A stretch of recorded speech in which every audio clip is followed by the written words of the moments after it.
এত পছন্দ করেছে গ্রামের এই মাছ ধরার ভিডিওগুলো দেখতে। এই পুকুর থেকে এর আগের দিন দেখিয়েছিলাম, একটা ভিডিও দিয়েছিলাম, মাছ ধরেছে। তো এত এত মাছ ধরার পর কতটুকু মাছ বাসায় নিয়ে আসতে পেরেছে সেটাই দেখার বিষয়। এই বলটা ফার্স্টে আমি বলে নিই, এই বলটা কিন্তু অনেক বড়, 15-20 কেজির মতো মাংস আটে এরকম।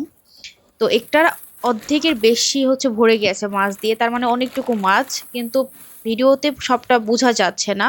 অ্যান্ড আরেকটা বাস্কেটে হচ্ছে টাকি মাছ অ্যান্ড শোল মাছ। এখন সবগুলো আলাদা আলাদা করে ভাগ করে নেওয়া হচ্ছে। যেহেতু এখানে অনেক ভেরিয়েশনের মাছ আছে, তো সব মাছই আলাদা আলাদা করে এখন নেওয়া হচ্ছে যাতে করে ফ্রিজে রাখতে সুবিধা হয়। গ্রামের দৃশ্যগুলো দেখতে সবাই খুবই পছন্দ করেছে এর আগের ভিডিও যেটা আমি দিয়েছিলাম, গ্রামের মাছ ধরার ভিডিও। তাই ভাবলাম যে বাসায় যে মাছগুলো নিয়ে আসা হয়েছে কতটুকু পেলাম সেটা একটু আপনার সাথে শেয়ার করি। আর এই যে এখন অবস্থা মাছের, এতগুলো মাছ পাওয়া গিয়েছে।